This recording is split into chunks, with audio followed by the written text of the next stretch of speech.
Hey guys, it's me again. Yeah, I said after the last video, I was like, I'm going to do macro right after this. But then I got tired, and now it is the next day.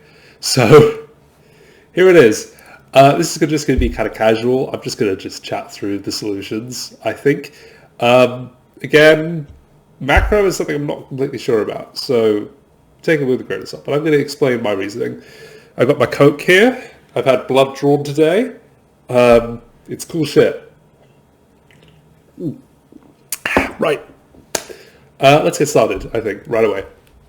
So first of all, we've got UIP condition here. I'm going to be passing over these sort of bullet points because what I'm assuming is that basically, yeah, it says you just summarize week one's work to making notes using the bullets. So it says here. And then week two's work by making notes on questions 1, Q2, and attempt C. Okay, so basically we're making notes on 2, basically A and B, in both cases, and attempting C. It's kind of the case. So what I'm sort of saying here is that just take it easy, but just try C. Okay, so here we have something about following an announcement from the Riksbank. Riksbank? I'm not entirely sure how to pronounce that. The Swedish Central Bank of an interest rate increase. So following the announcement of an interest rate increase, an immediate depreciation of the krona was observed. Does the UIP condition predict this outcome? How does the UIP condition explain what you observed? So show the standard case when a central bank announcement is followed by an immediate appreciation. Okay, so it's asking us to draw a UIP diagram. My whiteboard has not synced up. I don't know why. It's weird. Okay, well, first of all, let's do the standard case. So standard case is, actually, let me make this a little bigger. Like, I'm just going to do full screen. Hopefully, is that showing up on the capture? I think it is. It is! Hooray! So, what we're going to do, just do a standard UIP. So we're going to do U and log E, sort of here. Okay, let's start with this curve. Okay, let's say we have a point here where we've got... let's say exchange rate 0, just for purposes of time and stuff. And then we've got I star, which we're usually at. Okay. Now, an interest rate increase. Yeah, let me read what I said here. Okay. Basically, immediate changes occur when you're shifting because you're going to be shifting to, not the left. What am I talking about? It's not the left. It's the right with optimistic, pessimistic expectations. What am I at? What's happening here? Regardless, appreciation occurs when expectations change. And if the interest rate is, I believe, yeah, ignore this. I'm just going to explain it. So if the interest rate sort of increases, it's right. Yeah. If the interest rate is increasing, that means it's slightly pessimistic expectations because interest rate increase costs more to borrow. Nobody likes to see that. So basically, people are going to get more pessimistic about the economy. So the curve is going to go this way. Okay, we're shifting over here. Now, because we're still at I star, we then get this point, right? Which is a significantly higher... No, wait. Oh, no, I'm completely wrong. Ah! I'm an idiot. No, I was right. Is it optimistic expectations? Yeah. No, I was... No. What the fuck? What am I doing? Okay, let's go back. Jeez. Okay, let me just... Where is... Yeah, let me just a lot of clicking here. Okay, tell you what, I'm going to pause quickly. I'm going to go check my book, okay? So just give me one moment. Pause. All right, I've returned. Let's see here. So when we're thinking about expectations...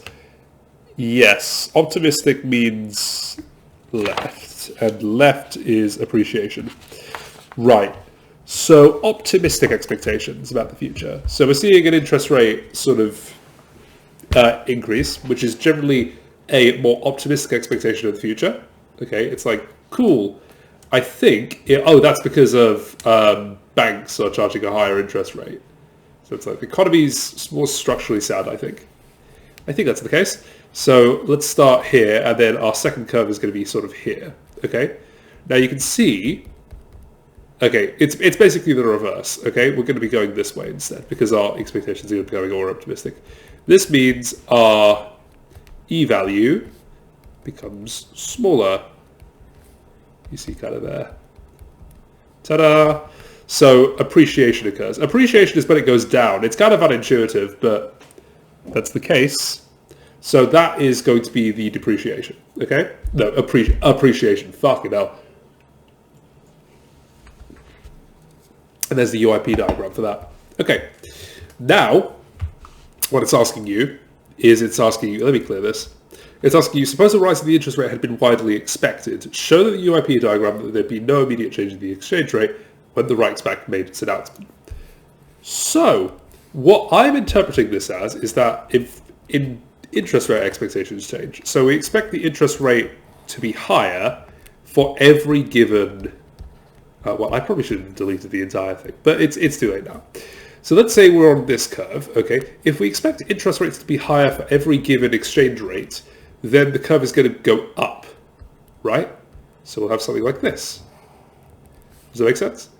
So, for example, if we were at this point before, okay, there's no immediate change in the exchange rate, okay? And because the interest rate takes a while to go, it'll slowly just shift upwards, okay? This is sort of just what happens here. So it's just going to shift up, right? Because there's no change in the exchange rate immediately in this case. So that's what I'm sort of thinking for this. Let's just say E0 for this one. But let's say it starts at I star, but then goes up to what, like I1? Something like this. I star or 0. So the interest rate rises. Sort of, there's expected interest rate higher here. So it's just going to rise, essentially. That's sort of what's going to happen in that case, I believe. So what I'm thinking here, okay, is that for the third one, which is for C, and let me read what I said. Yeah, if the curve shifts further upwards, then the interest rate is held constant and the new exchange rate is pushed further out to the right. So, yeah, if you think of it again, I really shouldn't delete these things. Yeah, if you sort of think about it like, okay, let's just remove this part. Yeah, if we start here, okay, if the interest rate expectations aren't true, and it doesn't actually rise here, it doesn't go here, right? And if we now have this new curve, then holding this constant, we now push out here, which is now depreciation at this point. So now we have this this exchange rate instead. So it gets depreciated instead. Because we push the curve up, we also now have bundles which are, for every given interest rate, going to be a higher exchange rate, which are depreciation. So depreciation occurs, basically.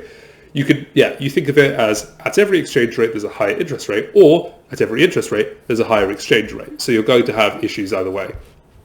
So that's sort of what's going to happen. Basically pushing it up is sort of the issue here.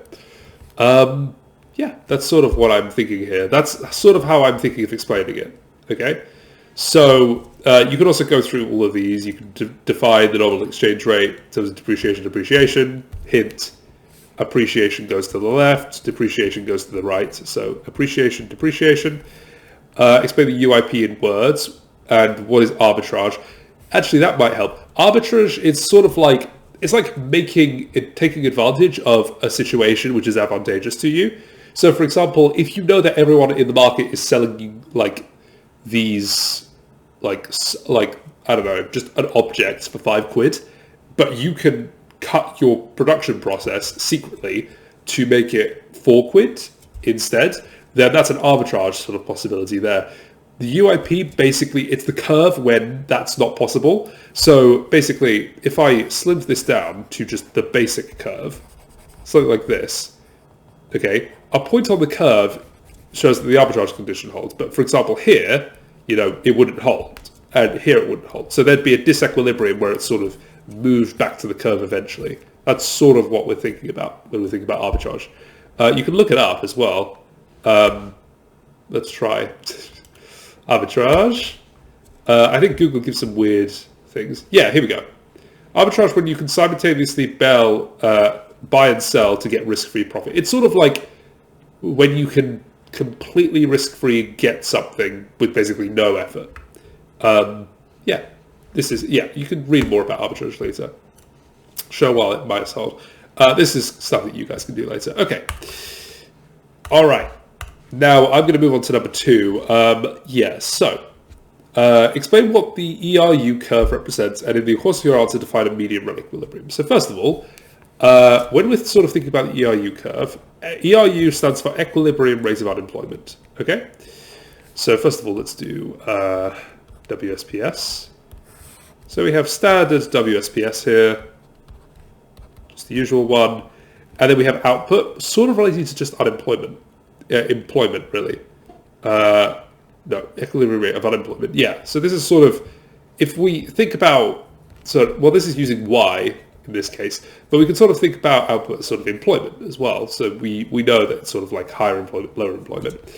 So what this is that this is the sort of intersect here. And because in medium run equilibrium, the WSPS curves are defected by Q, which is the real interest rate. When Q changes, the optimal sort of output doesn't change because, remember, we're not affecting output. So Q doesn't affect either of these. So this just stays constant. So we just draw a line straight down. This is the ERU curve because it's for a set amount of output, Q will not affect it, right? So this is the set amount of output, and just Q doesn't affect it, so it's just a straight line up, basically. This also asks, what happens to the ERU curve if unemployment benefits were raised? So if unemployment benefits are raised, WS curve goes up. So you see something like this. So the equilibrium lies here. So we're going to see a new rate. Let's say this one is, I don't know, YE2 or something like that. And then you have an ERU curve over here, which is just ERU2. So it's shifted to the left. So there's going to be a lower equilibrium rate of unemployment, basically. So that's kind of what happens if you have, more unemployment benefits. There's a lower equilibrium rate of employment. Lower output, really. Summarize the characteristics of the new medium run equilibrium.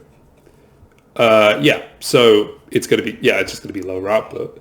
And then it says, draw the new Phillips curves, they're going to, so what I sort of wanted to do is for Phillips curves, if you can think about inflation, sort of, let's think about it as sort of like, here's 0, and then we'll do 2% and 4% and all that, right? We've got inflation here, and then we've got minus 2% down here, okay? ERU is going to sit, okay, so first of all, remember Phillips curves are just Y and pi. ERU will sit here at a certain level of output. So this is ERU, right? Now, Phillips curves, okay, famously, because, they intersect right at the x-axis where it happens. Because we know that on the left side of an ERU curve, there's going to be positive inflation, which is mentioned, I believe, did I say where this is mentioned? I swear I remember seeing this. Okay, screw this, we're going to go to the book. Where is the book? I'm still recording, aren't I? Oh, has my video frozen? Oh, arse. Okay, well, you're just going to have to deal with frozen face, Louis, for this one. Okay, that's fun. Okay. I hope you can still hear me. Actually, it's kind of pointless. Let me turn the camera off. Where is the option? Is it number 2? There we go. Okay, you don't need the camera with me. Okay, let me just get the file out. Materials. There we go. I believe this is in 9.5. 9.5? Like it was diagram 9.5. Go away. That's too far. Okay, where is it? It was maybe somewhere here. I think we've gone too far again. No, I haven't. How annoying. 9.8, 9.7. It's where somewhere here. Where is it? Here we go, 9.5. So you can see, if you look on the right here, you see that you have got, to the left of the ERU, you've got a downward pressure of inflation, and to the right of the ERU, you've got upward pressure of inflation. Okay, so what I'm interpreting this as is that inflation is negative, or generally a change of inflation is negative, when it's left, and then positive when it's right. So what I do is I do a Phillips curve like through here. So I do a Phillips curve, here, and stuff like that. And we could just sort of say, if we have an equilibrium rate of maybe, well, this is for 0% inflation. If you have maybe an equilibrium rate of 2%, then maybe you could do something like that, where you have, if at the equilibrium rate of 2%, you have, yeah, so this is PC 2%, and this is PC 0%. So it sort of looks like this, where you've got a downward pressure on inflation if it's to the left, and an upward pressure on inflation if it's to the right. And that's sort of what you got there. At least that's how I'm interpreting it. Again, just me. Don't take it exactly. Does inflation go up or down at the initial output level? It depends on what you're starting with, is what I'm saying. Provide the intuition from your answers. Yeah. So, for example, at the basic output level, as you can sort of see here, inflation is just steady at its current amount. But if you, for example, change it, depending on the Phillips curve, it's going to change.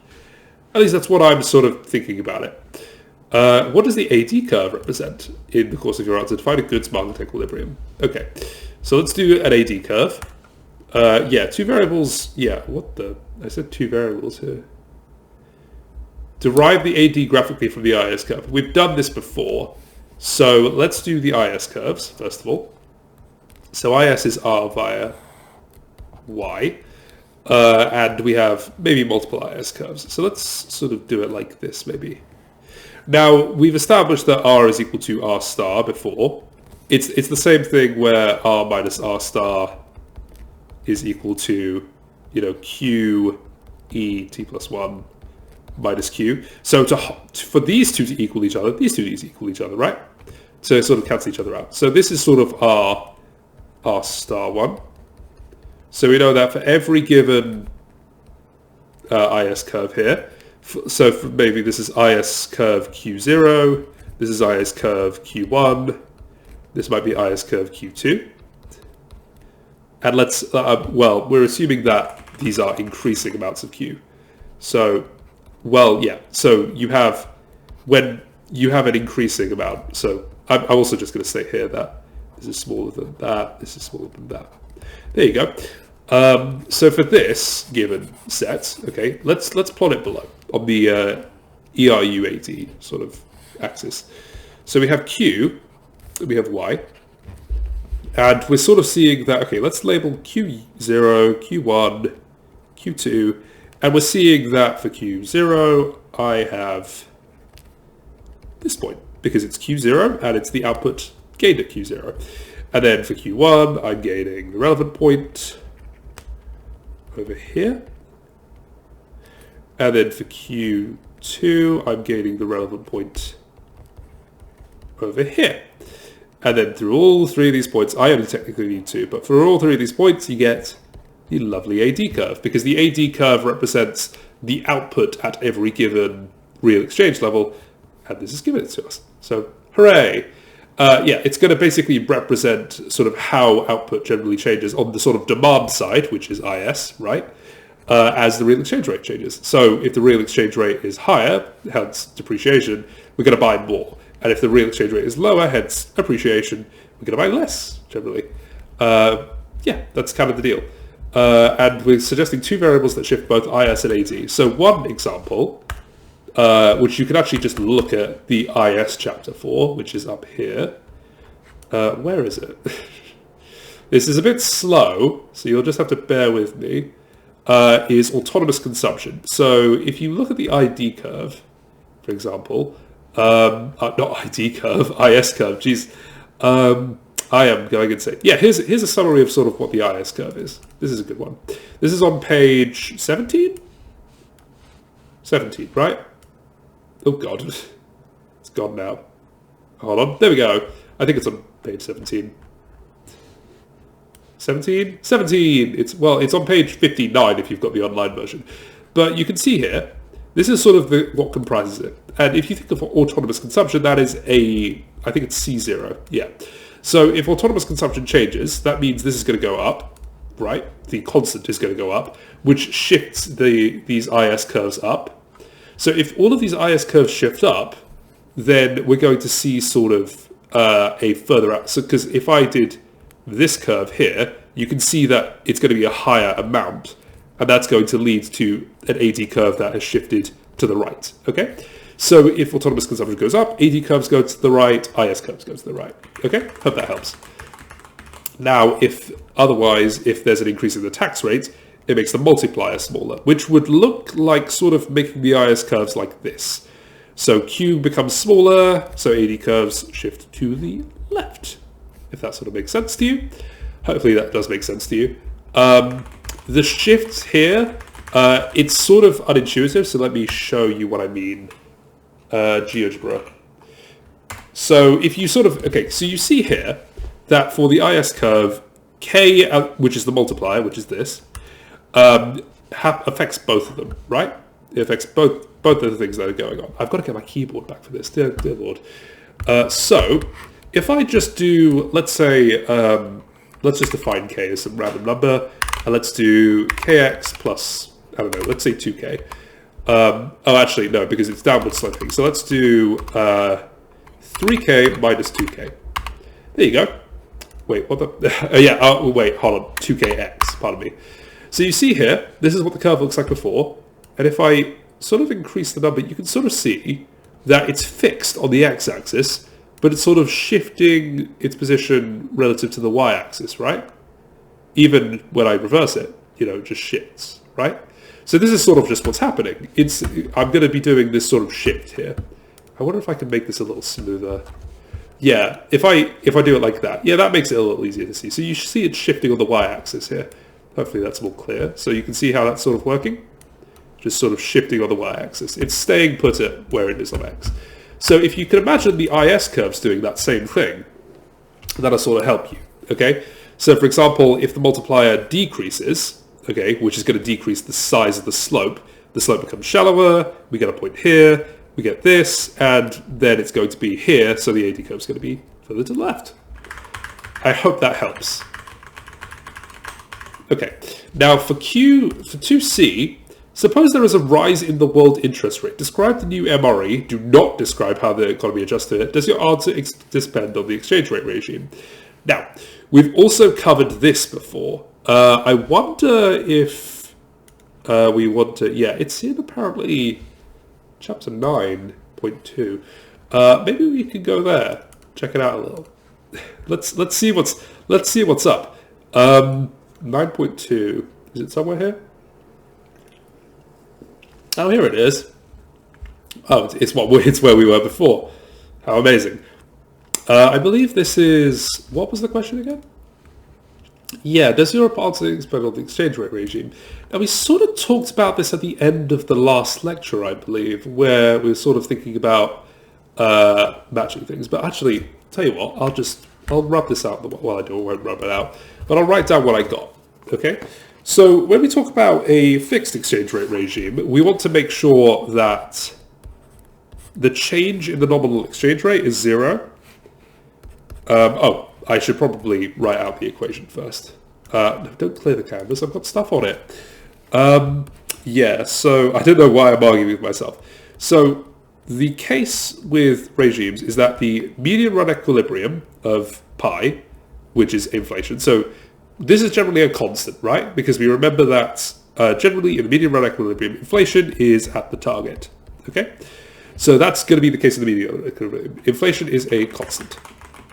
And we know that the median run equilibrium inflation is determined by world inflation plus the change in the nominal exchange rate, pardon me. So, and this is true, assuming we also want to keep the change in the real exchange rate at 0, okay? So this is just going to be the case, okay? Oh, no, don't cue it. It's still this. This is the case if this is the case, right? So, yeah, depending on what we actually want, or depending on the regime, we might see some changes. So let's see here. Does your answer describe the new median run equilibrium after a rise in the world interest rate? So, if we think about it, if we think about it like this, where we wanted to stipulate that there was this case, okay? If this holds, then R is equal to R star still holds. Okay, so this sort of stays the same. So if this is staying the same, then if there is a rise in the world interest rate, we've got to match it. So there's going to be a rise in the country interest rate, right? So that's going to sort of happen. There's going to be a rise in the interest rate. We're expecting, when we see a rise in the interest rate, we're going to expect to see a sort of depreciation. But because we've got this sort of fixed regime, we're going to keep all this zero. So this is sort of going to be the case. Yeah, so if there's a rise in the world interest rate, we'll still maintain this for the RUP and that statement. And the real interest rate stays the same while R rises on the IS curve. So yeah, means that fixed interest rate, yeah, then output declines at a disequilibrium occurs. Yeah, so you can sort of think of it when you've got the IS curves here like this, and you've got maybe R star. But if this, yeah, if we're not violating this, then this just rises. Okay, so R star goes here, and we're still matching that. So we're going to output will decline, and using the ERU sort of stuff, we're going to see output just down here. So there's going to be a bit of a disequilibrium in this case. Does your answer depend on exchange rate regimes? Oh, yeah. We should probably... I'm not technically supposed to describe to you how it happens. So the case is that if we have a fixed exchange rate regime, then we're sort of saying that to maintain this and to also maintain that... to maintain also that, because we wanted an fixed exchange rate regime to be this, we also want to maintain that the median run equilibrium inflation is equal to the world inflation. So if we are going to keep a fixed exchange rate regime, then we also need to change our interest rate when the world changes their interest rate to keep this sort of going at the same rate. So the answer is going to depend on the sort of that thing. So we're going to sort of, we're going to have a new MRE. Well, we're going to have this, describe the new MRE depending on the exchange rate regime. Yeah, so we just need to describe the new MRE. And the new MRE is going to sit at world inflation rate, right? It's going to be a constant there, okay? It's going to be a constant where the world had lower output. Okay, so hold on, reduced output, because we know that's going to be the case. It's going to be a constant where the R star is going to be higher. It's going to stay where the world is because we're fixing the interest rate and we want this to be the case. So this is going to be the new median run equilibrium, where the median run equilibrium of inflation is at the world inflation rate. That's the case. Now, if we want to do flexible exchange rate, oh dear, go away. Ah!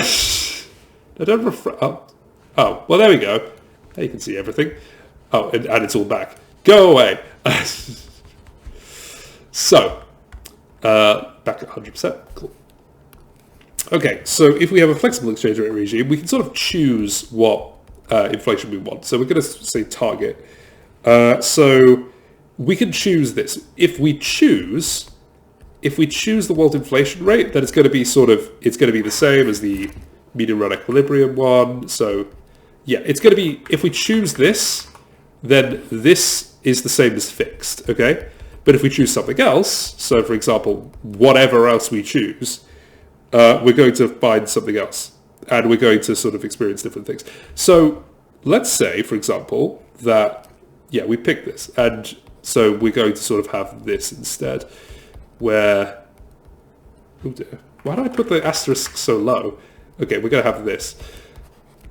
Okay, now, if in this case that, so we can sort of think about it almost like this, actually, where it's going to be the target minus the world inflation, okay? And this is going to determine nominal as well. So, or is it the other way around? No, this is the right way around, okay? So, we can, it really depends on what we do, is the thing. So the median run equilibrium could sit at sort of when we have a pi t is larger than world interest, right? World inflation, dear Lord, I keep forgetting. If this is the case, then we have a positive sort of this amount, right? Because this is going to be above zero. It is above zero, so this, in this case, there's going to be a positive change, which means, I think, depreciation. So our currency will depreciate if our inflation is above the world average. However, of course, if the opposite happens, if we have pi t lower than the world inflation rate, then we have negative nominal exchange rate sort of change, and that's appreciation. Okay, So we'll end up with a different one regardless. Our target is going to determine the median run equilibrium. So actually, a good thing is that the median. Okay, so let me summarize actually.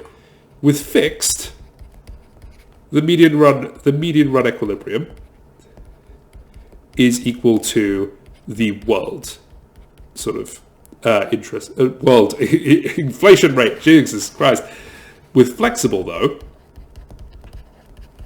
the inflation rate is going to be equal to the target, which may equal the... Oh, well, hold on, let me rephrase. The median run equilibrium inflation rate is going to be equal to the target. Okay? This is sort of the difference. Okay? You're going to have different median run equilibriums depending on what. Now, if I set this equal to... If I set the target equal to... you can say if I set the target equal to the world inflation rate, then it's suddenly fixed, right? But the point with flexible is that you can choose, and you can choose to appreciate or depreciate your currency if you've got a flexible regime. So it's going to depend on what you do, whereas if you've got a fixed regime, this is your only option. If you've got a flexible regime, you can do sort of a fixed style, but you can change it, is the point. And that's sort of the case, I think. Okay, I think I've explained it. I hope I've explained it. Keep in mind, I may have got things wrong. Again, think by yourself. I think this course is for that. You know, thinking by yourself. It's a hard thing to do, but I think it's worth it. You know, if you want to live a good life and stuff. Anyway, I'm stopping rambling now. Yeah, do check out the book. It's got interesting stuff. Small little tidbit actually. Just because I found this, and I've now got to use it because, of course, I have to. I think this is the book. Yeah, it is. So the econometrics book, a bit off topic now, has like appendices, which is really useful. I think I saw it in chapter 12. It's somewhere here. It's a big book. Don't sue me. Where is it? It's like at the end. Here we go. Oh, what? It's not even here! Okay, right. Okay. Okay, regardless. The book does have appendixes. That's not there. Okay, well, try to look for them anyways. But I found the appendix for chapter 12 in, like, my physical book, and it's really good. It's, like, got really good information in it. So, yeah, I'll bring my book to the quant catch-up session tomorrow. So hopefully you guys can look at that then. But yeah, I think that's all from me. If you want to do like the little points here, you can sort of think about that kind of stuff. Why does inflation change? How do you derive the relevant Phillips curves? Why are you holding constant when you derive the AD curve? What are you varying? And what variables shift the AD curve? Well, yeah, this is the same sort of thing. But yeah, I think that's it. Okay, well, I hope you guys have a nice evening, morning, afternoon, whatever you're doing, night. Hope you're not staying up too late. Yeah, hope you're doing all right. Okay, love you. Hope you're doing good. Stay safe. Bye.